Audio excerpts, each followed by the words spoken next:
Bismillahirrahmanirrahim. Assalamualaikum warahmatullahi wabarakatuh. Alhamdulillah. Alhamdulillahilladzi an'ama alaina bi ni'matil iman wal islam.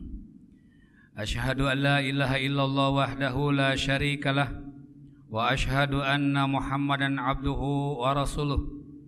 Allahumma salli wa sallim wa barik ala Sayyidina Muhammadin wa ala alihi wa sahbihi ajma'in. Ayuhal hadirun, ittaqullaha haqqa tuqatih wa la tamutunna illa wa antum muslimun. Kama qala Allah Ta'ala fil Qur'anil Karim, a'udzu billahi minasyaitonir rajim. Bismillahirrahmanirrahim. Ya ayyuhalladzina amanu istanibu katsiran minadh-dhann inna ba'dal dhanni ismu wa la tajassasu wa la yaghtab ba'dukum ba'da ayuhibbu ahadukum ayyakula lahma akhihi maitan fakarihtumuh wattaqullaha innallaha tawwabur rahim. Shadaqallahul azim. Amma ba'du. Hadirin sidang Jumat rahimakumullah. Mari kita sama-sama panjatkan puji dan syukur kehadirat Allah Subhanahu wa taala atas berbagai nikmat yang diberikan kepada kita.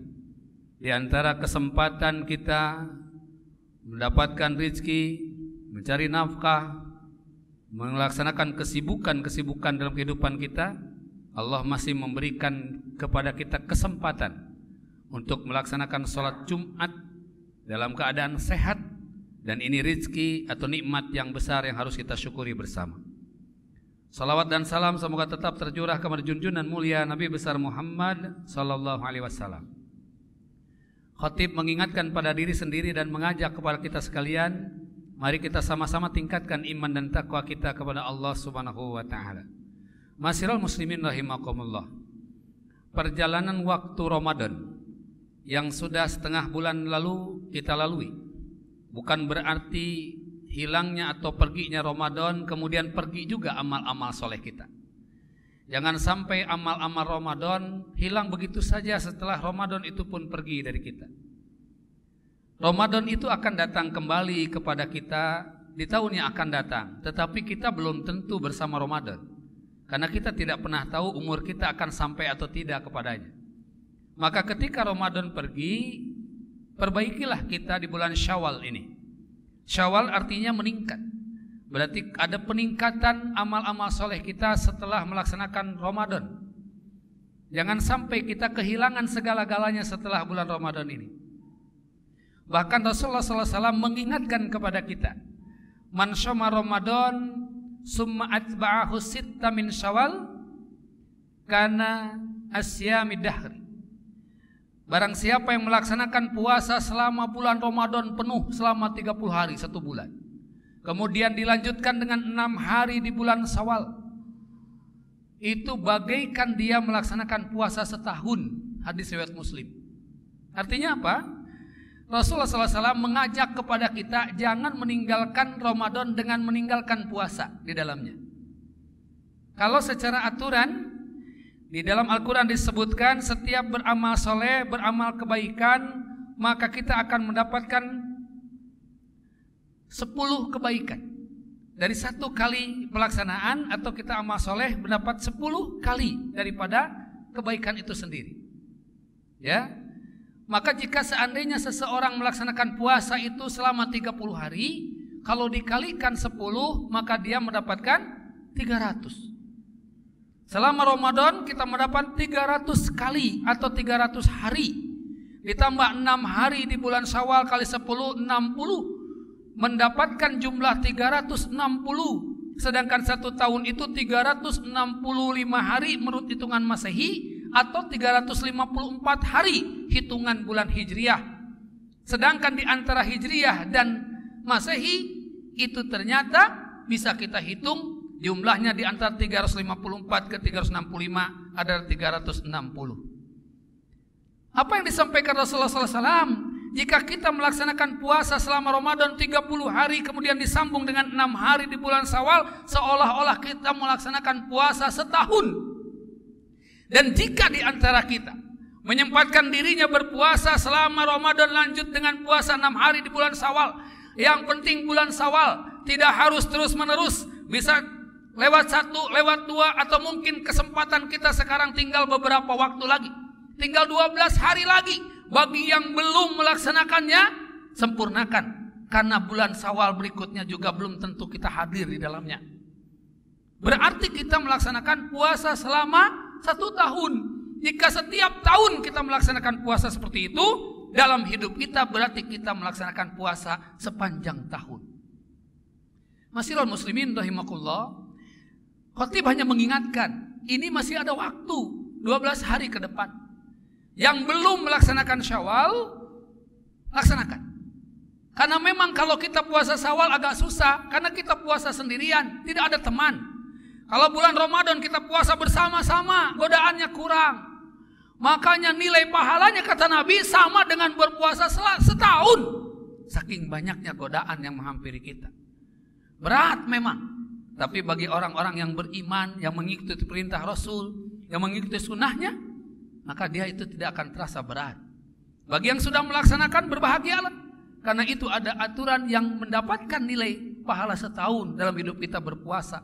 Masya Allah. Yang kedua, Ramadan pergi, baca Quran tidak harus pergi. Karena Quran itu selalu mendampingi kita dan kita harus mendapatkan pahala kebaikan dari Al-Quran itu. Jangan sampai puasanya pergi, bacaan Al-Quran targetnya pun hilang. Yang bulan Ramadan target 1 kali hatam, 2 kali hatam. Setelah Ramadan malah hilang. Al-Quran tidak dibaca lagi. Padahal kesempatan kita di dalam hukum membacakan Al-Quran, yang perlu kita pahamkan, Imam Al-Ghazali mengisyaratkan kepada kita. Suatu ketika seorang meninggal dunia. Ini kita meninggal dunia. Allah keluarkan ruh dari tubuh kita. Ruh itu akan keluar dari tubuh, kemudian menyaksikan tubuh kita itu dalam keadaan terkulai lemah. Tidak berdaya dan bahkan tidak bergerak. Ruh itu menyaksikan orang-orang datang menjenguk, orang-orang datang melayat, ada orang yang mendoakan, ada orang yang membacakan Al-Quran. Ruh menyaksikan seolah-olah dia sedang bermimpi bahwa dia sedang meninggal dunia. Kemudian di tubuh kita dimandikan. Ruh ini menyaksikan kita dimandikan. Kemudian dikafani, ruh ini menyaksikan kita dikafani. Kemudian disolatkan, ruh ini pun menyaksikan disolatkan. Kemudian dibawa ke pekuburan, ruh ini menyaksikan ke pekuburan. Sampai ditutup dengan tanah, ruh ini menyaksikan dirinya sedang ditutup seolah-olah dia sedang bermimpi. Kemudian setelah keluarga pulang semua, Allah kembalikan ruh kepada tubuhnya. Tubuh ini kemudian bergerak dan mengatakan, wahai tubuh, di mana ini? Mana istriku yang cantik? Mana hartaku yang berlimpah selama ini? Mana anak keturunanku? Kenapa mereka tidak ada mendampingiku saat ini? Aku khawatir dengan kegelapan di sini. Dia pegang jam tangannya tidak ada. Mana jam tangan mahalku? Mana baju kebesaranku? Mana apa yang aku banggakan selama ini? Kemudian datanglah seorang pemuda gagah bercahaya, mendekapnya dan mengatakan, wahai sang mayit, janganlah engkau khawatir. Jika 2 malaikat datang nanti menanyaimu, jawablah dengan tenang, aku akan mendampingimu selama di dalam kubur ini. Akulah Al-Quran yang senantiasa engkau baca setiap waktu. Akulah Al-Quran yang senantiasa engkau dekap sebelum tidurmu. Maka jangan pernah khawatir, akulah pembelamu di dalam kubur ini. Al-Quran yang datang. Bukan harta yang kita miliki. Bukan rumah yang gagah, yang tinggi, besar, yang kita bangga-banggakan. Bukan kendaraan yang selama ini kita banggakan dan kita sombongkan. Tapi bacaan Al-Quran yang akan menghampiri kita. Maka Ramadan pergi, Al-Quran jangan pergi dalam kehidupan kita. Yang ketiga, sedekah selama Ramadan banyak. Maka setelah Ramadan, jangan tinggalkan sedekah. Karena sedekah pun akan menjadi pelindung kita di dalam keadaan kita di dalam kubur. Bahkan di dunia pun sedekah itu akan menjadikan penolak bala dalam kehidupan kita. Yang keempat, jangan tinggalkan silaturahim di antara kita. Maka setelah Ramadan berakhir, kemudian kita bersalaman satu dengan yang lain. Kita bermusafahah, kita saling memaafkan. Karena itu bukti silaturahim dalam kehidupan kita. Kemudian ada 6 perkara yang menyebabkan amal-amal kita rontok dalam kehidupan kita. Yang pertama, al-istiqlal bi'uyubil khalqi, yaitu dia sibuk dengan aib orang lain dan lupa dengan aib dirinya sendiri. Ini setelah Ramadan mungkin seperti kuda lepas dari kandangnya. Selama Ramadan mau membicarakan kejelekan orang, dia menahan karena saya sedang puasa. Selama Ramadan dia ingin marah, dia tahan karena sedang puasa. Setelah selesai Ramadan, kenapa ini terjadi. Hati-hati. Ada kalimat yang disampaikan Rasulullah SAW. Ada 6 hal yang menjadikan kita kehilangan pahala amal soleh. Yang pertama, al-istiqlal bi'uyubil khalqi. Orang sibuk dengan aib orang lain dan dia lupa dengan dirinya sendiri, dengan aibnya sendiri. Maka berbahagialah pada orang-orang yang senantiasa setiap harinya sibuk dengan urusan aibnya sendiri dan lupa terhadap aib orang lain. Jangan sampai kita kemudian dicap dalam Al-Quran. Allah Subhanahu wa Ta'ala mengingatkan dalam surat Al-Hujurat ayat 12, A'udzubillahi minasyaitonirrajim, ya ayyuhalladzina amanu istanibu katsiran minadh-dhonn inna ba'dadh-dhonni ismu wa la tajassasu wa la yaghtab ba'dukum ba'da. Hei orang-orang yang beriman, jauhilah sebagian prasangka, jauhilah prasangka, karena sebagian prasangka itu adalah dosa. Wa la tajassasu, jangan mencari aib kesalahan orang lain. Wa la yaghtab ba'dukum ba'da, dan jangan engkau membicarakan kejelekannya. Ayahku lalah ma'akhihi maitang pakarihtumu, apakah engkau suka memakan daging mayat saudaramu yang sudah mati? Itulah orang-orang yang senantiasa menjelekkan kejelekan orang itu, sama dengan memakan daging mayat saudaranya yang sudah mati. Nauzubillah summa nauzubillah. Maka yang kedua, qaswatun qalbi, keras hatinya. Dinasehatin susah, diingetin susah, ibadah susah. Maka orang-orang seperti ini kehilangan amal soleh. Yang ketiga, hubbud dunya wa qasyatul mamat. Orang yang terlalu cinta kepada dunia kemudian lupa kepada kematian. Ingatlah bahwa ketika mati itu, ketika kita meninggal, yang dibawa hanya amal soleh. Ketika ruh ditarik oleh Allah dari tubuh ini, kita hanya seonggok mayat yang orang pun tidak mau mendekat. Mungkin demikian. Keluar kita dari rumah kita, seolah-olah kita mengatakan, selamat tinggal istriku yang cantik, selamat tinggal harta bendaku, selamat tinggal rumahku, selamat tinggal mobilku, selamat tinggal motorku, koleksi motor yang selama ini aku jejerkan di depan rumah. Selamat tinggal semuanya. Aku akan pergi meninggalkan kalian, dan aku akan bertanggung jawab di hadapan Allah dengan amal yang aku miliki. Jika motor itu pernah dipakai maksiat, jika mobil pernah dipakai maksiat, jika apa yang kita punya dipakai maksiat, maka kita tinggal mempertanggungjawabkannya di hadapan Allah. Tapi jika kendaraan itu dipakai ibadah, mobil dipakai untuk sholat ke masjid, kendaraan yang lain pun dipakai ibadah, harta benda kita disedekahkan untuk membangun amal-amal soleh, maka itulah pertanggungjawaban yang luar biasa di hadapan Allah. Ingat, harta itu dua.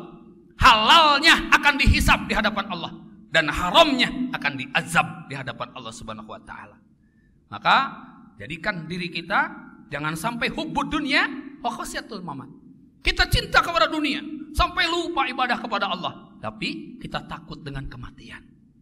Kematian itu harus ditunggu-tunggu, karena sesungguhnya manusia itu adalah orang yang senantiasa sedang antri menuju kematian. Hanya Allah berikan hiburan dengan mobil, pangkat, jabatan, kedudukan, kekayaan. Itu adalah hiburan supaya kita tidak boring menunggu kematian. Supaya kita tidak boring menunggu malaikat maut datang, dihiburlah oleh Allah dengan hiburan-hiburan duniawi. Tapi ingat, ya ayyuhalladzina amanu la tulhikum amwalukum wala auladukum an zikrillah. Hei orang-orang yang beriman, janganlah harta bendamu, anak keturunan kamu melalaikan kamu dari mengingat kepada Allah Subhanahu wa Ta'ala. Wa anfiqu mimma razaqnakum min qabli ayyati ahadakumul maut, dan nafkahkan harta itu sebelum datangnya kematian. Artinya apa? Falaula akhartani ila ajalin qarib. Kemudian dia mengatakan, ya Allah, bisakah engkau mengakhirkan waktu kematianku itu ila ajalin qarib, dari dekatnya waktu kematian itu. Fa asaddaqu wa aku minas sholihin. Aku akan bersedekah dan tentu aku akan menjadi hambamu yang soleh. Sebelum meninggal dia baru sadar, hartaku akan menggulungku nanti di akhirat. Maka siapa saja yang punya kebaikan di dunia ini, Allah titipkan hartanya, jadikanlah itu amal-amal soleh dalam kehidupan. Tidak akan pernah rugi. Perbanyaklah senyum supaya kita bahagia. Perbanyaklah sedekah supaya kita kaya. Dan perbanyaklah menyampaikan kebenaran supaya kita jadi pintar dengan ilmu yang Allah berikan kepada kita. Jangan pernah khawatir. Yang keempat, qilatul haya, sedikit rasa malu. Kita bermaksiat pakai rezeki dari Allah. Kita melaksanakan ibadah dari rezeki dari Allah. Kita tidak malu, Allah kasih fasilitas, Allah kasih kendaraan dipakai maksiat. Allah kasih uang dipakai sewa hotel untuk bermaksiat. Nauzubillah summa nauzubillah. Saya titip pesan kepada saudara-saudaraku yang hadir di tempat ini hari ini, kita saling mengingatkan. Jangan tertipu dengan usia muda. Jangan merasa muda karena syarat mati tidak harus tua. Dan jangan tertipu dengan badan yang sehat karena syarat mati tidak harus sakit. Kita pahamkan diri kita. Terlalu banyak orang yang muda meninggal. Terlalu banyak orang yang sehat meninggal. Maka waspadalah. Kalau kita berbuat baik, meninggal husnul khotimah. Kalau kita berbuat buruk, meninggal su'ul khotimah. Karena manusia akan dinilai akhirnya. Mari kita sama-sama perbaiki diri kita. Fastaghfiru, banyak-banyak istighfar. Kenapa? Karena kita tidak pernah tahu dosa mana yang menyebabkan kita masuk neraka. Dan jangan terkecoh dengan amal-amal kita, karena kita belum punya jaminan surga. Jangan merasa kita soleh, kita sudah banyak ibadah, sudah banyak sedekah. Hati-hati, jangan terkecoh. Kemudian kita jadi riya, kita merasa amal kita yang akan menyelamatkan kita. Belum tentu, belum ada jaminan surga bagi kita. Maka sempurnakan ibadah kita karena Allah, bukan karena dunia atau manusia yang lain. Yang kelima, tulul amal, panjang angan-angan.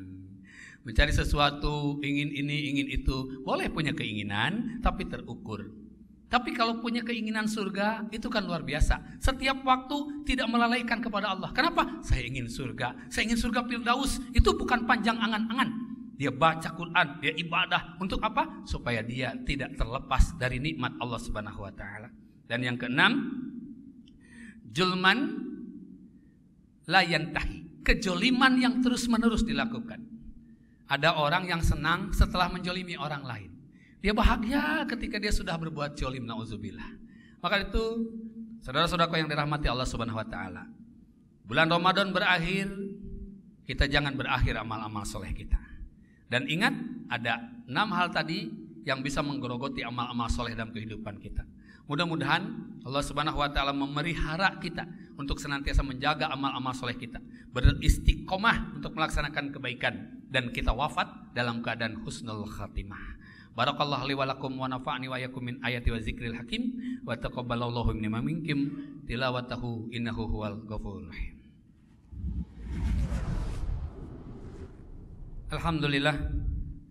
Alhamdulillahilladzi khalaqal insan 'allamahul bayan. Asyhadu an la ilaha illallah wahdahu la syarikalah wa asyhadu anna Muhammadan abduhu wa rasuluh. Allahumma shalli wa sallim wa barik ala sayyidina Muhammadin wa ala alihi wa sahbihi ajma'in. Ayyuhal hadirun ittaqullaha haqqa tuqatih wa la tamutunna illa wa antum muslimun. Kama qala Allah Ta'ala fil Qur'anil Karim, a'udzu billahi minasyaitonir rajim. Bismillahirrahmanirrahim. Innallaha wal malaikatahu yusholluna 'alan nabi. Ya ayyuhalladzina amanu shallu 'alaihi wa sallimu taslima. Allahumma shalli wa sallim wa barik ala sayyidina Muhammadin wa alihi washabihi ajmain. Alhamdulillahirabbil alamin. Allahumma ighfirlil muslimina wal muslimat wal mu'minina wal mu'minat al ahya'i minhum wal amwat innaka sami'un qaribun mujibud da'wat wa ya qadiyal hajat. Allahumma inna nas'aluka husnul khatimah wa na'udzubika min su'il khatimah. Allahumma inna nas'aluka husnul khatimah wa na'udzubika min su'il khatimah. Allahumma inna nas'aluka husnul khatimah wa na'udzubika min su'il khatimah. Allahumma inni a'udzubika minal hammi wal hazan wa a'udzubika minal ajzi was kasal wa a'udzubika minal bukhli wal jubni wa a'udzubika min ghalabati daini wa qahri rijal. Rabbana hab lana min azwajina wa dzurriyyatina qurrata a'yun waj'alnal muttaqina imama. Rabbana taqabbal du'a innaka antas samiul alim wa tub 'alaina innaka antat tawwabur rahim. Rabbana atina fid dunya hasanah wa fil akhirati hasanah wa qina adzabannar. Ibadallah, innallaha ya'muru bil 'adli wa ihsan wa ita'i dzil qurba wa yanha 'anil fahsya'i wal munkari wal baghi ya'idukum la'allakum tadhakkarun. Wa la dzikrullahi akbar.